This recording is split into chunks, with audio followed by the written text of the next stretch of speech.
Welcome everyone to episode 4 of the NG Minute. This is going to give you the highlights and the lowlights of our wrestling week. The wrestling week has come to an end, and it actually is 1 week away from Wrestlemania. Close to pretty much 9 days from Wrestlemania. And we just saw a TNA show, and I'm going to get into that. It's going to be the highlights and lowlights of the week. And it's going to be the birthday edition because it's my birthday! Woo! Yay! Okay, enough of that.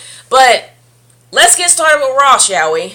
Let's just say that the highlight of the night has to be the ending of the show, the final closer, which was between The Rock and John Cena. And it actually had a Q&A between all of the legends, and they actually asked questions on who should win and everything like that. And it was pretty much a very intense moment. It actually did make me really interested in seeing this match at WrestleMania. It made me excited to see this match at WrestleMania because of the reaction of it all. Plus, did we get a hint of a John Cena heel turn? Possibly. And this is something that a lot of people have been waiting on for many, many years to see John Cena go heel.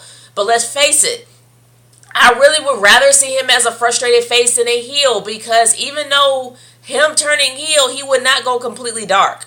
Now, that's the whole thing about John Cena. He will not go completely dark. He's going to probably go half dark. So I'd rather see him as a frustrated face than him working his way towards being a complete heel.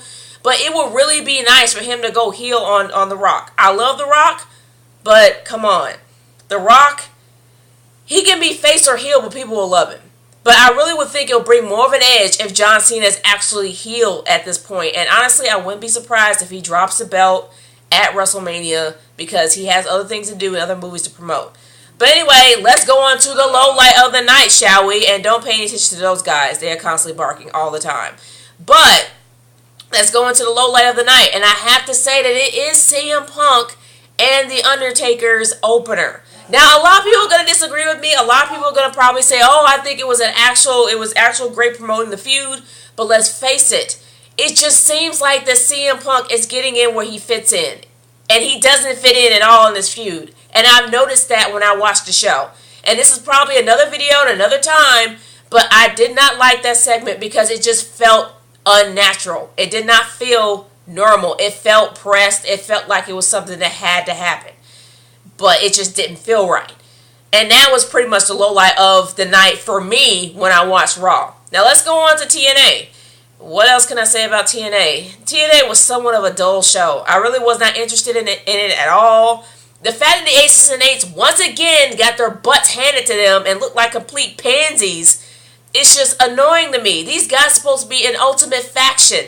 These guys are supposed to be the scary of the scary. But for some strange reason, they're constantly getting their butts handed to them every single night. And Bully Ray is supposed to make it better as the champ.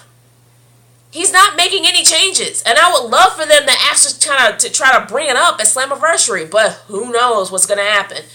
Now let's go on to the highlight of the night, shall we? It has to be the Sting, the big stinger, calling out Hulk Hogan when he actually called him out to the ring. Now, I have to say that was a very intense moment. It kind of was, and these are two guys, two legends that really know how to tell a story. These are two guys that really know how to bring emotion in the ring as well as the storyline. And it was a very intense moment between the two. I would love to see the Hulk in the ring again, but I know the Hulk has so many problems with his hip and his back and his knees. I doubt that he's going to be able to wrestle. But it'll be nice to actually see Sting versus Hogan at Slammaversary. I would love to see a match like that. And the fact that he actually did call him out, I think that was a really sweet move, and it actually did lead towards maybe something more, and I am looking forward to that. But let's go on to SmackDown, shall we? Now, SmackDown has had their decent moments. The one thing I do like about this SmackDown is this SmackDown is actually trying to promote the feuds. They're actually trying to bring the feuds more, trying to promote them more for WrestleMania. But the one thing, and I'm actually going to go to the highlight instead of the low lights because there's not as many. I'm going to go into the highlight of the night. The highlight of the night for me was Johnny Ace. The fact that Johnny Ace made his return and actually had an opener with The Rock was classic. There was no rhyme or reason why Johnny Ace was there, but the fact that he was there and he actually had an opener with The Rock and it was awesome, I loved it. I would love to see Johnny Ace at WrestleMania. I hate to say it. As much as I can't stand the guy, he's entertaining because he's that stupid. Like, seriously, he's that big of a dork that he makes it so entertaining for for you to watch him. And that is what I'm looking forward to. I am hoping that he will actually be at WrestleMania, and I'm hoping that he will be in the Rock's corner because it is going to be very interesting if he does. But anyway, moving on from there, there's not really a lot of lowlights, I have to say, because the matches were pretty solid. The fact that they were promoting the tag team match between Dolph Ziggler and Biggie Langston versus Team Hell No, and it's also a possibility that they may have a Divas title match between Caitlyn and AJ, and I think that that's a better match than having a battle royal or possibly a three-way, and they might have a three-way, who knows? But either or, I really do like the fact that they may have Caitlyn and AJ because it makes sense. This is a feud that's been boiling over since they had been friends and they broke off because she started dating other people. It's something that hasn't really came to head, and I really think that this is a great place to do it. I'm also looking forward to Chris Jericho versus Fandango. They have promoted that a lot. And as well as Ryback versus Mark Henry. I'm looking forward to that too. Now, I can't really say there's a low light of the night except for the final match. It was kind of like meh. You know, I really didn't much care about the 6-man tag match between the good guys and the bad. I'm not even going to go into them because you already know who they are. I didn't really care much about that, but I have to say that it is going to be an interesting match. It will be interesting to see the Big Show go to the side of the Shield because that will make him the most powerful heel at SmackDown.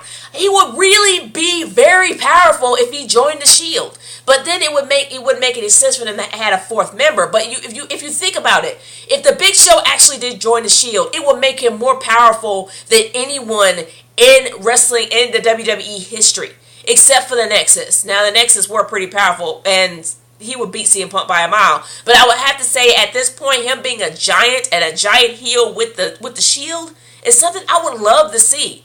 But I want to know what you guys have to say about this. Leave your comments in the comment section below and send me a video response. I am all excited about WrestleMania. WrestleMania is 9 days away, people. And even though you are not excited about some of the matches, you have to admit, this is what every wrestling fan has been waiting for, WrestleMania. And you're still going to watch it, even though you're going to be like, the match is going to be sucky. But I'm still going to watch it. I'm still looking forward to watching it. And as for my WrestleMania predictions, they are going to come up next week because we don't know what's on the card yet. The card is going to probably be finalized maybe on Thursday before SmackDown airs on Friday. So either or, you're going to find something out from me next week. This is Nation Girl 30 signing off. Peace out. Later.